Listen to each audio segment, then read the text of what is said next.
May bisita sa Sugbo si Senador Aimee Marcos karong adlaw. Kini aron personal nga panguluhan ang paghatag og hinabang pinansyal sa mga Sugboanon. Pinaagi sa Assistance to Individuals in Crisis Situations kon AX sa Department of Social Welfare and Development kon DSWD. Gibisita sa senadora ang mga lungsod sa Balamban, Asturias, Pinamungahan, San Fernando ug iunman ang mga dakbayan sa Toledo, Talisay ug Karkar.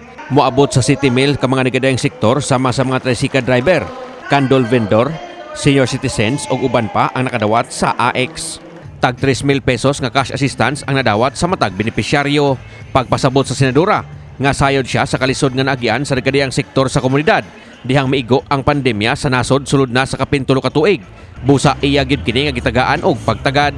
Tinguha karon ni Marcos ang pag-abag sa tanang sektor sa katilingban sa mosunod pa ang mga programa sa gobyerno.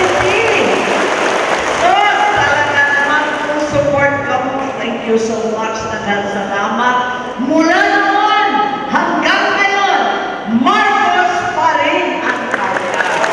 Thank you sa mga presita, malolo ng mga urig na mga taong tatay ko. Thank you very much. Talaga naman. Thank you.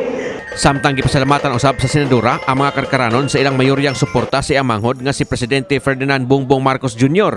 o sa katandim niining si Vice Presidente Inday Sara Duterte sa milabayng 2022 nga piniliay. It's really a small subsidy kanina sa Karkar nga karamihan mga toda, tricycle at candle vendors because we're fully aware na ang hirap-hirap ang gasolina, ang taas ang presyo at sa candle vendors naman hard hit rin kasi ang tourism sector as we're fully aware. The last 2-3 years, halos wala nang kinikita. Wala naman, turista kay lockdown at lockdown pa. So, that's been the issue. In other places, we're also giving the senior citizens, and especially on atong PWD and solo parent.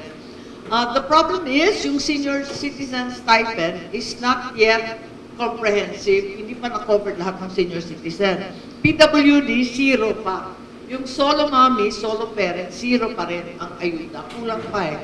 So we're trying to fill in the blanks for those who don't fall into the 4 Ps but are actually very hard hit and marginalized.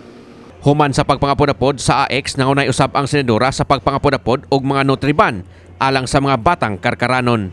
Kini si Greggy Magdadaro alang sa My TV Cebu.